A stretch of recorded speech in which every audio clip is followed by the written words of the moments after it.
రంగనాథ్ని తప్పించిన high court ఇచ్చిన order Telangana ప్రభుత్వ ప్రధాన కార్యదర్శికి. సో దానికి సంబంధించిన వార్త ప్రధానంగా అన్ని పేపర్స్లో హైలైట్ అవుతున్నది. రంగనాథ్ను తప్పించండి అన్న టైటిల్తో.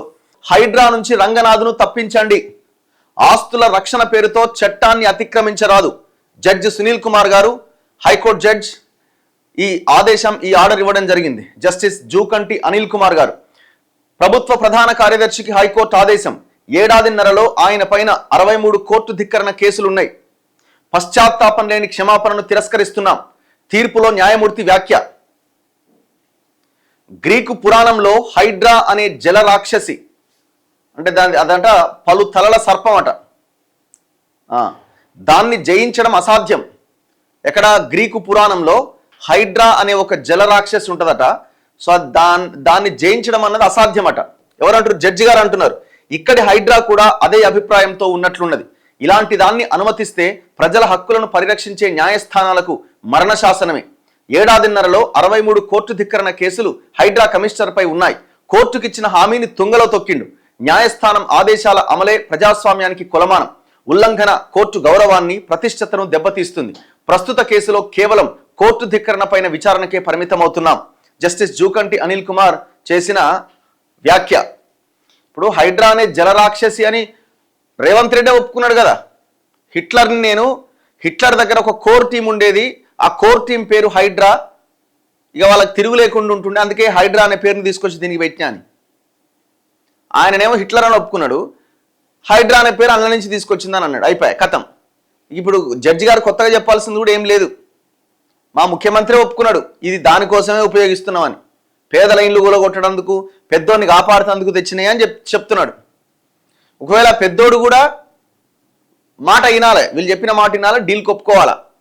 ఎందుకంటే వీళ్ళ మొత్తం దుకాణమే కదా. హైడ్రా ఆఫీస్ ఒక దుకాణం, ముఖ్యమంత్రి ఆఫీసు, ముఖ్యమంత్రిలు కూడా ఒక దుకాణమే. డౌట్ ఏం లేదు అందులో. ప్రతి మంత్రి ఒక దుకాణం స్టార్ట్ చేసిరు, ఎవరి దుకాణం వాళ్ళదే.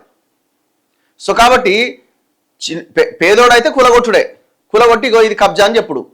పెద్దోడు అనుకో, పెద్దోడితో డీల్ మాట్లాడుకుంటారు. ఆ డీల్ ఓకే కాకుండా ఆయన ఎదురు తిరిగిండు అనుకో, వాది కూడా కూలగొట్టాలి, కథం. ఏదేమైనా హైడ్రా అనేది చెప్పినట్టు వినాల.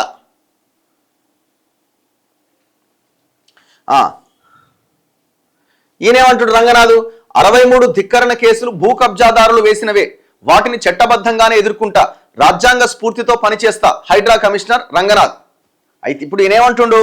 ఒకవైపునేమో చట్టబద్ధంగా ఎదుర్కొంటా అంటుండు, ఇంకొక వైపునేమో 63 ధిక్కరణ కేసులు భూ కబ్జాదారులు వేసినాయే అంటుండు.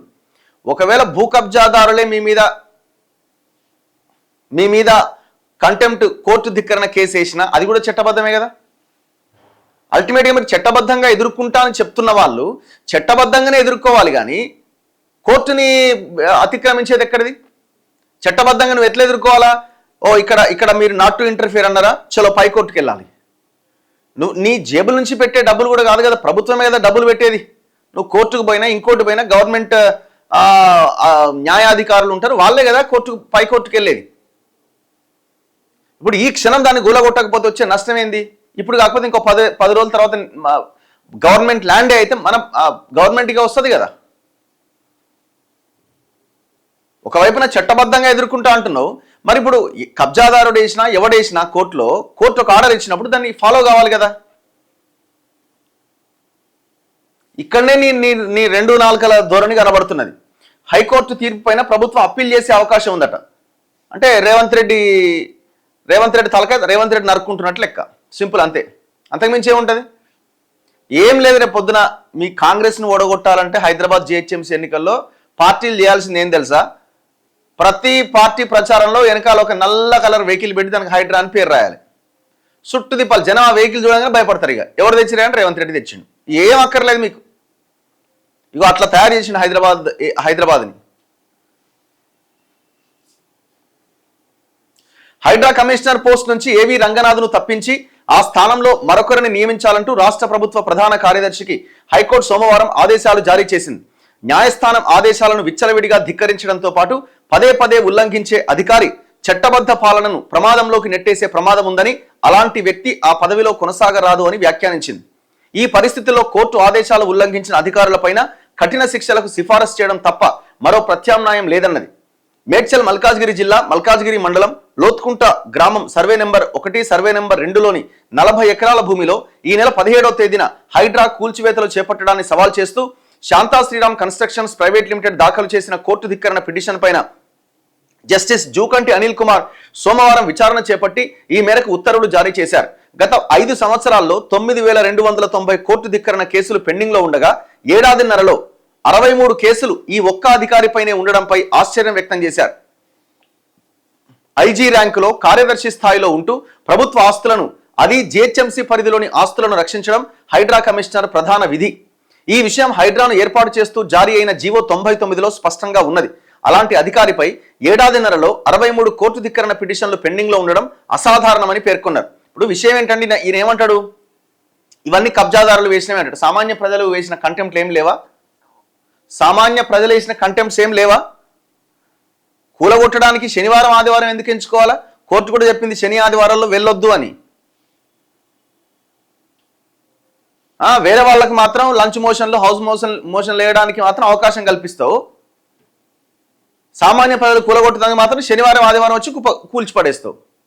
మన బహదూర్గూడ విలేజ్కి బుల్లెట్ ట్రైన్ కోసం ల్యాండ్ సేకరణలో ఏం అరాచకం అది? 3,000 మంది అధికారులను, కార్మికులను దించి, 3,000 మంది లేబర్ని దించి 640 ఎకరాలకు ఫెన్సింగ్ వేసిండండి 24 గంటల్లో. సాధ్యమైద్దా? ఆయనకు సాధ్యమైంది. 640 ఎకరాలకి మొత్తం 500 + 150 650 ఎకర్స్కి ఫెన్సింగ్ వేసిండు. కాంక్రీట్ వేసి మంచిగా ఒక ఐరన్ రాడ్ పెట్టి చుట్టూ ఫెన్సింగ్ నాటిరు. మళ్ళాడ కాంగ్రెస్ లీడర్ అయిన కిచ్చన్న గారి లక్ష్మారెడ్డి ల్యాండ్ను మాత్రం వదిలేసిండు. ఆయనది కూడా అదే 62 సర్వే నెంబర్లో ఉన్నది రోడ్డు. ఆయనకు మాత్రం మార్గం ఓపెన్ చేసి పెట్టిండు. రైతుల పొలాల్లోకి పోవడానికి క్లోజ్ చేసిండు ఆ గులాబీ తోటల్లో. ఏం అరాచకం ఇది మరి? అసలు ఈయనకి రెవెన్యూ మీద కనీసం అవగాహన కూడా లేదు. ఔటర్ రింగ్ రోడ్ అవతలికి నేను బోను, నాకు సంబంధం లేదంటాడు. ఏదైనా కబ్జా వస్తే పవన్ కళ్యాణ్ చెరువు ఔటర్ రింగ్ రోడ్ అవతలనే ఉంది కదా శంకరపల్లిలో. మరి ఆ చెరువు మీద ఏ రకంగా ఆర్టీవీ అనే ఛానల్కి పోయి పవన్ కళ్యాణ్ని కాపాడే ప్రయత్నం చేసినావు? రేపు పొద్దున నీకు టికెట్ కోసమా? కాకినాడ ఎంపీ, జనసేన, సేమ్ కులం, అంతకు మించి ఏమున్నది? మేము చాలాసార్లు వాడు హెటిరో కంపెనీ వాడు ఇక్కడ గుమ్మడిదల పటాన్ చెరువు ఔటర్ రింగ్ రోడ్ అవతల ఉంటుంది, జస్ట్ ఆనుకొని. వాడి కంపెనీ నుంచి వచ్చే విష వ్యర్థాల వల్ల కంపెనీ 3 చెరువులు మొత్తం పింక్ కలర్లోకి మారిపోయినాయి. ఏమైనా రంగనాథ్ దీన్ని పని చేయించారా అంటే, ఇది నాకు సంబంధం లేదు, ఔటర్ రింగ్ రోడ్ అవతల ఉంది అన్నాడు. మరి ఇది కూడా ఔటర్ రింగ్ రోడ్ అవతల ఉంది కదా. ఈ హైడ్రా రావడంతో మీరు గమనిస్తే ఫస్ట్ ఎర్రకుంట అని ఒక చెరువు ఉండేది ఇక్కడ బాచుపల్లి దగ్గర, విజ్ఞాన్ జ్యోతి కాలేజీకి ఆపోజిట్లో అవతల సైడ్. యాక్చువల్గా చెరువు ఎప్పుడో పోయింది, ఆ ఇండ్లు అయిపోయినాయి, లోకల్ లీడర్లు వాళ్ళు వీళ్ళు కట్టుకున్నారు. అవతల రియల్ ఎస్టేట్ కంపెనీ వాడు వెంచర్ వేసిండు. అయితే ఒక 3 బ్లాకులు 5 ఫ్లోర్లు కట్టిండు ఒక ఆయన, తెలంగాణ బిల్డరే. 5 ఫ్లోర్లు కడితే అసలు అది చెరువులోనే లేదు. అది యాక్చువల్గా స్టార్టింగ్ హైడ్రా వచ్చిన కొత్తలో నేను కూడా రంగనాథ్తో 1-2 సార్లు మాట్లాడినా. అయితే ఎవరైతే ఆ ఓనర్ ఉన్నాడో ఆయన మన దగ్గరికి వచ్చి ఇది చెరువులో లేదండి, ఇది ఆల్రెడీ సర్వే ఇంకా కంప్లీట్ కూడా కాలేదు, గతంలో ఆల్రెడీ సర్వే రిపోర్ట్ కూడా మా దగ్గర ఉన్నది అంటే, వాడు ఏడి శ్రీనివాసులు అని ఒకడు ఉంటుండే, వాడు ఏసీబీ రైడ్లో దొరికిండు. వాడు ఇచ్చిన రిపోర్ట్ని పట్టుకొని అప్పటికి నాకు అవగాహన లేదు. నేను కూడా ఫోన్ చేసిన, అసలు అది లేదు, అనవసరంగా మీరు ఇబ్బంది పడతారు, తర్వాత వాళ్ళు కోర్టుకు వెళ్తాను. వాళ్ళు ఆల్రెడీ కోర్టుకు వెళ్ళి ఉన్నారు. అసలు 5 ఫ్లోర్లు 3 బ్లాకులు నేలమట్టం చేసిండు. ఫస్ట్ బిల్డింగ్ అది ఆయన గూలగొట్టిన దాంట్లో. మరి ఇంతవరకు ఆ చెరువుని ఏడా పునరుద్ధరించినావు, ఏడా చేసినావు? దాని ఎదురుగానే వాసవి కన్స్ట్రక్షన్ కోమటికుంటలో 2 బ్లాకులు 8-9 బ్లాకులు చెరువులో ఉన్నాయని మేము ముందు నుంచి మొత్తుకుంటున్నాం. ఎలక్షన్స్కి ముందు నుంచి, ఇప్పటి నుంచి కూడా కాదు. వాసవి మొత్తం ఇరిగేషన్ ఆఫీసర్లకి 2 కోట్లు ఇచ్చి మొత్తం విలేజ్ మ్యాప్నే మార్చి పడేసిండు. మరి దాని జోలికి ఎందుకు పోవు? ఇట్లాంటివి చెప్పుకుంటూ వెళ్తే కోకొల్లలు ఉన్నాయి. ఈయన పోయి వచ్చి వాటి దగ్గర దుకాణం ఓపెన్ చేసింది. పటాన్చేరు అమీన్పూర్కి పోయింది, మొత్తం చెరువులన్నింటి దగ్గర దుకాణమే. ఎన్ని కన్స్ట్రక్షన్ కంపెనీలు చెప్తాను వినండి. అధిత్రి అని ఒక construction company, Avantika, urban rise, ఇట్లా వాసవి, బొచ్చడున్నాయి ఆడ. ఆయన లోకల్ మున్సిపల్ చైర్మన్, ఆయనకు సంబంధించిన 4 గోల కొట్టిన అవతల పడ్డాడు, కథం అయిపోయింది. ఇంకా భయంకరం ఏంటంటే గూడెం మహిపాల్ రెడ్డి కొన్ని బినామీల కన్స్ట్రక్షన్ కంపెనీల దగ్గరికి పోతాడు. గోల్డెన్ కేనో కన్స్ట్రక్షన్ కంపెనీ ఉండే.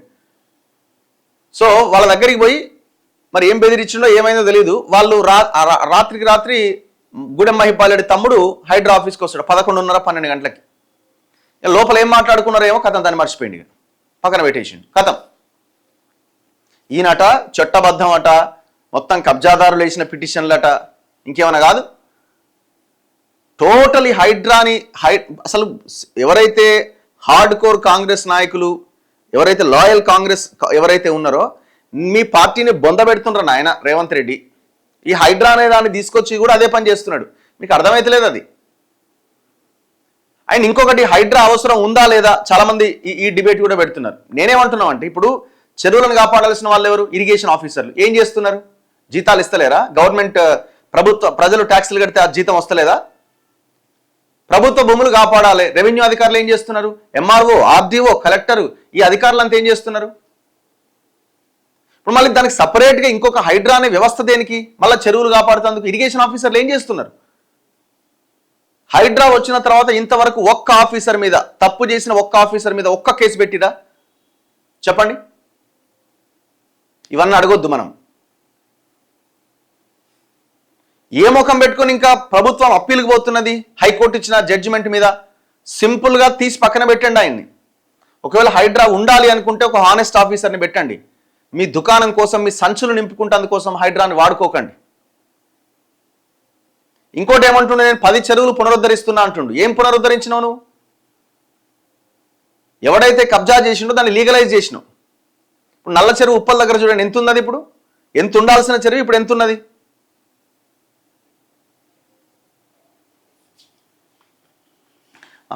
న్యాయస్థానం ఔన్నత్యం దాని ఆదేశాలకిచ్చే గౌరవం ఆధారంగా ఉంటుంది. కోర్టు ఉత్తర్వులు, తీర్పుల అమలు చట్టం ముందు అంతా సమానమే అన్న సూత్రంలో అంతర్భాగంగా ఉంటుంది. కోర్టు ఉత్తర్వులను ఉల్లంఘించడం, అసాధారణ జాప్యం చేయడం రెండూ తీవ్రమైన అంశాలే. కోర్టును ఆశ్రయించడం కక్షిదారు ప్రాథమిక హక్కు. అనుకూలంగా వచ్చిన ఉత్తర్వులను జాప్యం లేకుండా అమలు చేయించుకోవడం ద్వారానే ఉపశమనం. ఇది హక్కుల్లో భాగం. ప్రస్తుత కేసు పరిస్థితిని చూస్తే సంబంధిత అధికారికి కోర్టు ఆదేశాలు అమలు చేయడంతో పాటు వాటిని గౌరవించడం పట్ల చిత్తశుద్ధి లేదని స్పష్టమవుతోంది. ఒకే అంశం పైన 3 కోర్టు ధిక్కరణ పిటిషన్లు రావడమే కోర్టు ఔన్నత్యాన్ని దెబ్బతీసేలా అధికారి వ్యవహరించిన తీరుకు నిదర్శనం. సరే పోనీ ఇది నిజంగానే కబ్జానా అంటే దీని మీద చాలా అనుమానాలు ఉన్నాయి. ఏది ఆ పర్టికులర్ ల్యాండ్ మీద నేను చాలా డీటెయిల్డ్గా నిన్న ఈవినింగ్ కూడా ఒక ఎపిసోడ్ చేసిన. ఈ ల్యాండ్ ఎక్కడిది? ఇగో ఈ ల్యాండ్ ఎక్కడిది అంటే శాంతా శ్రీరామ్ కన్స్ట్రక్షన్స్ ప్రైవేట్ లిమిటెడ్కు చెందిన 40 ఎకరాల భూ వివాదంలో హైడ్రా ఎక్కడా ప్రతివాదిగా లేదు. హైడ్రా తరపు న్యాయవాది కోర్టుకు హామీ ఇచ్చినప్పుడు ఏ స్థాయి అధికారైనా దానికి కట్టుబడి ఉండాల్సిందే. కోర్టు ధిక్కరణ పిటిషన్ సందర్భంగా రెవెన్యూ శాఖకు సహకరించడానికే హైడ్రా అధికారులు వెళ్లారని, పోలీస్ ఇన్స్పెక్టర్, మండల సర్వేయర్ ఉన్నారని పేర్కొన్నారు. ఈ సందర్భంగా హాజరైన అధికారి ప్రభుత్వ ఆస్తుల పరిరక్షణలో భాగంగా వెళ్లామన్న వాదనను ఈ కోర్టు తోసిపుచ్చింది. రికార్డులు పరిశీలిస్తే హైడ్రా అధికారులు పిటిషనర్ స్థలంలోకి వెళ్లి తాత్కాలిక నిర్మాణాలు ధ్వంసం చేసినట్లుగా ఆధారాలు ఉన్నాయి. వీటిని హైడ్రా తోసిపుచ్చలేదు. హైడ్రాను ఏర్పాటు చేస్తూ ప్రభుత్వం జారీ చేసిన జీవో 99, 191లో దాని విధి విధానాలు నిర్దేశించినప్పటికీ వాటి అమలు కూడా చట్ట పరిధిలోనే ఉండాలి. ప్రజా ప్రయోజనం పేరుతో చట్టాన్ని అతిక్రమించే అధికారం ఏ సంస్థకు లేదు. 63 కోర్టు ధిక్కరణ కేసులను ఎదుర్కొంటున్న అధికారికి వెసులుబాటు ఇస్తే మరింత ప్రోత్సహించినట్లవుతుంది. ఇన్ని పిటిషన్లు దాఖలైన కోర్టు ఉత్తర్వులను అమలు చేసే విషయంలో ఎలాంటి మార్పు కనిపించకపోవడం ఆందోళనకరం. కోర్టు ఉత్తర్వులను గౌరవించాలి అన్న ఉద్దేశం కన్నా నిర్లక్ష్య ధోరణి ఎక్కువగా కనిపిస్తోంది. ఇదే కేసులో ఇది 3వ కోర్టు ధిక్కరణ పిటిషన్. హైడ్రా మొదటిసారి వేసిన అఫిడవిట్ పైన అసంతృప్తి వ్యక్తం చేయగా ఈ నెల 27వ తేదీన మరో అఫిడవిట్ దాఖలు చేశారు. ఇందులో పిటిషనర్ స్థలంలో జోక్యం చేసుకోలేదని, వారి ఆరోపణలన్నీ అవాస్తవమని, తన చర్యల వల్ల కోర్టు మరో విధంగా భావించి ఉంటే క్షమించాలని కోరుతున్నా అని పేర్కొన్నారు. కోర్టు మొదటి అఫిడవిట్ పైన అసంతృప్తి వ్యక్తం చేసిన తరువాతనే క్షమాపణ చెప్పారు. ఆ క్షమాపణలో నిజాయితీ లేనందున దాన్ని తిరస్కరిస్తున్నాం. రికార్డులోని అంశాలు, చర్చించిన అంశాల ఆధారంగా కమిషనర్ను ఆ పదవి నుంచి తప్పించాలి అనే నిర్ణయానికి ఈ కోర్టు వచ్చింది. అధికారిని ఈ పదవిలో కొనసాగిస్తే చట్టబద్ధ పాలన ప్రమాదంలో పడుతుందని కోర్టు భావిస్తోంది. గతంలో ఈ విషయాన్ని కోర్టు గమనించి హెచ్చరించినా అధికారి సంయమనం పాటించలేదు. అందువల్ల ఆయన్ను అక్కడి నుంచి తప్పించి తగిన వ్యక్తిని నియమించాలంటూ ప్రభుత్వ ప్రధాన కార్యదర్శికి ఆదేశాలు జారీ చేస్తున్నామని న్యాయమూర్తి తీర్పులో పేర్కొన్నారు. అసాధారణ పరిస్థితుల్లోనే ఇలాంటి ఉత్తర్వులు ఇవ్వాల్సి వస్తోంది. పిటిషనర్కు చెందిన నిర్మాణాల కూల్చివేత నష్టాన్ని హైడ్రా నుంచి వసూలు చేసుకోవచ్చు. పలు సుప్రీంకోర్టు తీర్పులు ప్రస్తావించిన న్యాయమూర్తి మరికొన్నింటిని జోడించి పూర్తి తీర్పు ప్రతిని విడుదల చేస్తామని పేర్కొన్నారు. అయితే ఇంకా ఆర్డర్ కాపీ రాలే. ఆర్డర్ కాపీ వచ్చిన తర్వాత ప్రభుత్వం మేము రెస్పాండ్ అవుతామని అంటున్నారు. అయితే అసలు ఇక్కడ ఈ కేసు ఎక్కడిది? మళ్ళీ డీటెయిల్గా డిస్కస్ చేయాల్సిన అవసరం లేదు, జస్ట్ సింపుల్గా చెప్తున్నా. ఇగో ఈ కేసు శాంతా శ్రీరామ్ అనే కన్స్ట్రక్షన్ కంపెనీకి సంబంధించిన కేసు. చాలా చాలా డీటెయిల్గా ఎక్స్ప్లెయిన్ చేసిన నిన్న మొన్న. ఇది టోటల్గా లోతుకుంట అనే విలేజ్, మల్కాజ్గిరి, సర్వే నెంబర్ 192. ఇందులో మొత్తం 56 ఎకరాలు 24 గుంటల భూమి ఇది. ఈ భూమి ఒక్కొక్కరి నుంచి చేతులు మారుతూ వచ్చింది. తర్వాత ఈ శాంతా శ్రీరామ్ అనే కన్స్ట్రక్షన్ కంపెనీ జీపీఏ తీసుకున్నది. అందులో ఎంత 56 ఎకరాలు 24 గుంటలు 40 ఎకరాలు జీపీఏ తీసుకున్నది. సో వాళ్ళు అక్కడ డెవలప్మెంట్కి తీసుకొని పనిచేస్తున్నారు. పాత ఆ 16 ఎకరాల 14 గుంటల్లో ప్రభుత్వం గతంలో ఒకసారి ట్రాక్ వేసింది. ఆ ట్రాక్ వేసినప్పుడు కూడా ఆ ఓనర్కి కాంపన్సేషన్ కింద డబ్బులు వచ్చినాయి. దాదాపు ఒకసారి 8,87,000, ఇంకోసారి 53,936 రూపాయలు. ఎప్పుడు ఇది 1985-89లో. అంటే ఈ భూమి ప్రైవేట్ దనాలా లేకపోతే గవర్నమెంట్ దనాలా? కాంపన్సేషన్ గవర్నమెంటే ప్రైవేట్ వ్యక్తికి ఇచ్చింది. సో ఇప్పుడు ఈ 40 ఎకరాలు ఈ శాంతా శ్రీరామ్ కన్స్ట్రక్షన్ జీపీఏ తీసుకున్న 40 ఎకరాలు గవర్నమెంట్ ల్యాండ్ అని రంగనాథ్ ఎంటర్ అయింది. సో వీళ్ళు రంగనాథ్ ఎంటర్ అయినప్పుడు వీళ్ళు ఆ ఓనర్ పోయి రంగనాథ్ ఆఫీస్కి రమ్మంటే పోతే ఆయన కొంత గట్టిగా మాట్లాడిండట, గంతే. అంటే ఆయన ఈగో హర్ట్ అయింది. నేను ఈ సరే 40 ఎకరాలకు ఎంతో కొంత ఇస్తా, నీకు ఎందుకు ఆ ప్లాట్స్ కట్టినప్పుడు అందులో ఒక బ్లాక్లో 2, అందులో 2 ఇస్తా అంటే అయిపోతుండేనేమో. కానీ ఆయన అనకుండా ఏమన్నాడు, ఇది నాది కదా భూమి, నేను కదా కొనుక్కున్నదని చెప్పి ఆయన కొంచెం గట్టిగా మాట్లాడినట. ఆయన ఈగో హర్ట్ అయింది. అప్పుడు అన్నమాట చుట్టూ అయ్యో ఇంత గట్టిగా మాట్లాడితే సార్ ఇక మొత్తం ఆగం చేస్తాడని అన్నట్టే మనోడు మళ్ళీ భూమిలోకి వచ్చిండు. కంటెంప్ట్ వేసిరు. కోర్టు పోవద్దు అన్నది, మళ్ళీ పోయిండు. మళ్ళీ కంటెంప్ట్ వేసిరు రెండోసారి. కోర్టు పోవద్దయ్య బాబు నేను చెప్తున్నా కదా ఆగిపో అన్నారు, ఆగలే, మళ్ళీ పోయిండు. మళ్ళీ మూడోసారి కంటెంప్ట్ వేసిరు. మూడోసారి కోర్టు ఏమన్నదంటే అరెస్ట్ చేయి రంగనాథన్ అన్నది. మళ్ళీ అడ్వకేట్ జనరల్తో మాట్లాడుకొని అరెస్ట్ నుంచి తప్పించుకున్నాడు. ఊకోవాలి కదా. అప్పుడు అడ్వకేట్ జనరల్ ఏమన్నాడు, మేము బోము ఆ ల్యాండ్లోకి హైడ్రా వెళ్ళదు అని హామీ ఇచ్చిండు జడ్జికి, అదే అనిల్ కుమార్ గారికి. మళ్ళీ 4వసారి మళ్ళీ పోయిండు. 4 times కోర్టు పదే ఎవరికైనా మండదా? కోర్టు అప్పటికి ఏమన్నది, నీకు ఒకవేళ ఇబ్బంది అనిపిస్తే సుప్రీంకోర్టుకు వెళ్ళి SLP స్పెషల్ లీవ్ పిటిషన్ వేసుకొని జడ్జి చెప్తానే ఉన్నాడు. అప్పటికి వినలే.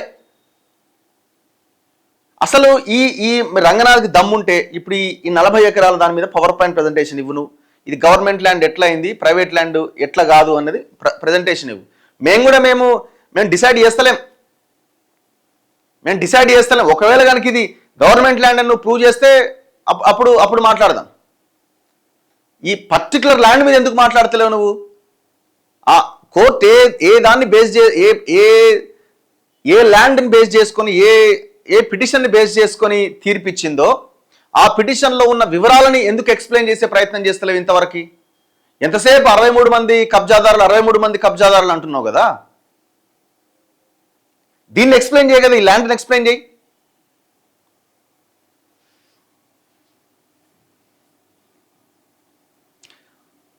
అయితే ఇప్పుడు వీళ్ళట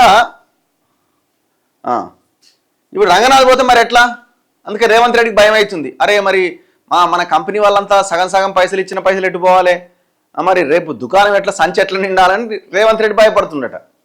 భయపడి పైకోర్టుకి అప్పీల్కి పోతారట. మళ్ళా ఆయన ఎట్లా తీసేస్తారు, ఇది అన్యాయం అని. హైడ్రా కమిషనర్ పదవి నుంచి ఏవి రంగనాథ్ను తప్పించాలంటూ హైకోర్టు సోమవారం ఇచ్చిన తీర్పు పైన అప్పీల్ దాఖలు చేసే అంశాన్ని రాష్ట్ర ప్రభుత్వం పరిశీలిస్తోంది. తీర్పు ప్రతి అంటే కాపీ అధికారికంగా అందిన వెంటనే అప్పీల్ పైన నిర్ణయం తీసుకోబోతున్నది. దీనికి సంబంధించి ఇప్పటికే ప్రభుత్వ కీలక అధికారులు అడ్వకేట్ జనరల్ సుదర్శన్ రెడ్డి సహా న్యాయ నిపుణులతో చర్చించారట. ముఖ్యమంత్రి రేవంత్ రెడ్డి ఢిల్లీ టూర్లో ఉన్నందున ఆయన వచ్చిన తర్వాత అధికారులు, అడ్వకేట్ జనరల్ తదితరులు మరోమారు సమావేశమై నిర్ణయం తీసుకోబోతున్నారు. అధికారికంగా తీర్పు ప్రతిని 2-3 రోజుల్లో సిద్ధం చేస్తామని న్యాయమూర్తి చెప్పినప్పటికీ ప్రభుత్వానికి అందేసరికి వారం రోజులు పట్టే అవకాశం ఉంది. కాపీ వచ్చిన తర్వాత క్షుణ్ణంగా అధ్యయనం చేసిన తర్వాత న్యాయ నిపుణులతో చర్చించి తుది నిర్ణయం తీసుకోబోతున్నారు. ప్రస్తుతం శాంతా శ్రీరామ్ కన్స్ట్రక్షన్స్ దాఖలు చేసిన కోర్టు ధిక్కరణలో ప్రతివాదిగా వ్యక్తిగత హోదాలో హైడ్రా కమిషనర్ ఏవి రంగనాథ్ ఉన్నారు. అయితే ఆయన్ను తప్పించాలంటూ కోర్టు ఆదేశాలు రాష్ట్ర ప్రభుత్వ ప్రధాన కార్యదర్శికి జారీ అయినాయి. ఈ దశలో తీర్పు అమలు చేయాల్సిన సిఎస్ ప్రభుత్వం తరపున అప్పీల్ చేయాలా లేదంటే ప్రతివాదిగా ఉన్న రంగనాథ్ చేయాలా అన్నదానిపైన కూడా చర్చ నడుస్తోంది. ప్రస్తుతం రంగనాథ్ సెలవుల్లో ఉన్నాడు. వచ్చే సోమవారం నుంచి విధుల్లోకి హాజరయ్యే అవకాశం ఉన్నది. ఆయన వచ్చాక తీర్పు ప్రతిని పరిశీలించి ప్రభుత్వంతో చర్చించాక తగిన నిర్ణయం తీసుకునే అవకాశం ఉంది. అయితే రంగనాథ్ను తప్పించాలి అన్న నిర్ణయంపై అప్పీల్ దాఖలు చేయాలనే ఉద్దేశంలో ప్రభుత్వం ఉన్నట్లుగా స్పష్టంగా తెలుస్తోందట. మొత్తం ఈయన మీద 63 కేసులు ఉన్నాయి. మళ్ళీ ఏమంటాడు, 1,50,000 కోట్ల విలువైన ఆస్తులు కాపాడినట్టు. ఏడన ఆయన జర చూపి, జర చూపియావు. అక్కడ 307 సర్వే నెంబరు ఏడా గాజుల రామారంలో. అంత లాస్ట్ గవర్నమెంట్ హయాంలో లోకల్ లీడర్లు, అక్కడున్న కొంతమంది రౌడీ షీటర్లు మొత్తం అంతా కలిసి ఆ పేదలకు అమ్మిరు. వాళ్ళు ఎవరు ఇల్లు కట్టుకున్నారు? పేదలు ఇల్లు కట్టుకున్నారు. ఆటో డ్రైవర్లు పేదలని ఇల్లు వాళ్ళ ఇల్లు గులగొట్టొచ్చిండు. వాళ్ళ ఇల్లు గులగొట్టొచ్చి 8,000 కోట్లది 50,000 కోట్ల ఆస్తి కాపాడినా అన్నాడు. సేమ్ అట్లనే అరికపూడి గాంధీ భూమి అని ఆయన క్లెయిమ్ చేస్తున్నాడు. గవర్నమెంట్ ల్యాండ్ అది. 11 ఎకరాలకు ఫెన్సింగ్ వేసి వస్తే హైడ్రా తెల్లారు కూడా వీకెండ్ అవతల పడేసిండు ఎవరు? అరికపూడి గాంధీ. ఈయన వేసిన గవర్నమెంట్ ప్రజల డబ్బులతో వేసిన ఫెన్సింగ్. ఈయన మళ్ళీ సోషల్ మీడియా నడిపిస్తాడు. మళ్ళీ ఈయనకి పబ్లిసిటీ పిచ్చి, ఒక హీరోయిజాన్ని ఆ సోషల్ మీడియాలో చూపించే ప్రయత్నం చేస్తాడు. మరి ఆ డబ్బులు ఎక్కడి నుంచి వస్తున్నాయో? ప్రజల పైసలే అన్నీ.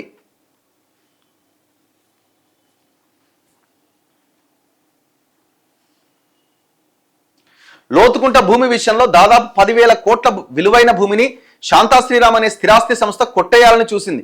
అనుమతులు లేకుండా ఎన్నో ఏళ్ల నాటి గుట్టలు పేల్చేస్తూ వందల చెట్లను ధ్వంసం చేసింది. సేవ్ ద రాక్ సొసైటీ పర్యావరణవేత్తలతో పాటు స్థానికులు ఇచ్చిన ఫిర్యాదుల ఆధారంగా హైడ్రా రంగంలోకి దిగింది. ఎక్కడో 3 కిలోమీటర్ల దూరంలో ఉండాల్సిన భూమిని ఇక్కడ ఉన్నట్టుగా చూపించి ఈ సంస్థ 120 ఎకరాల ప్రభుత్వ భూమిలోకి ప్రవేశించి ఆక్రమించి నా పైన న్యాయస్థానం ధిక్కరణ కేసు వేసింది. బతుకమ్మకుంట చెరువును మింగేయాలని చూసింది ఒకరైతే, లోతుకుంటలో 1,000 కోట్ల విలువైన ప్రభుత్వ భూమిని కొట్టేయాలని చూసింది ఇంకొకరు. అందుకే మేమేమంటున్నాం అంటే, నువ్వు ఒక పవర్ పాయింట్ ప్రజెంటేషన్ ఇవ్వు ప్రజలకి. మరి ఇక్కడికి పోయినావు, మరి మిగతా వాటి దగ్గరికి ఎందుకు పోలే? ఇక్కడికి పోయినావు, మేము చాలా బయట పెట్టినాం కదా, మరి వాటి దగ్గరికి ఎందుకు పోలే? హైడ్రా మంచి పని చేస్తుందని ఒక 10 మందితో అనిపించవా? ఇవన్నీ కాదు కానీ ఎవరు?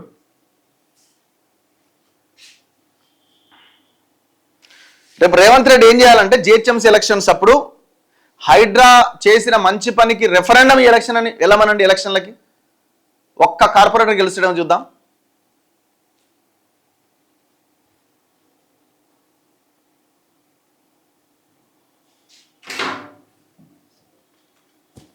రంగనాథ్ వల్ల కాంగ్రెస్ పార్టీ బాగా దెబ్బతింటుంది.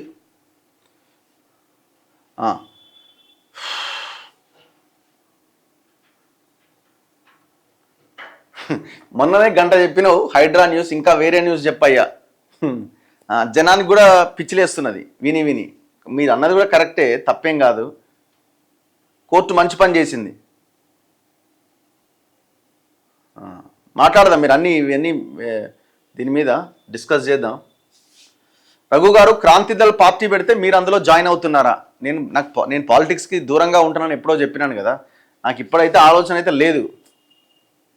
కొన్ని ఇయర్స్ వరకు అయితే నాకు అట్లాంటి ఆలోచనలు లేవు.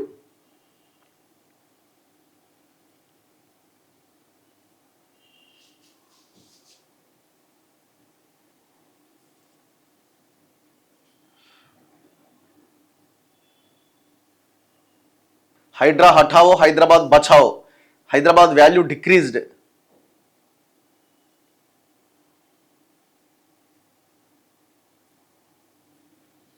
చలో.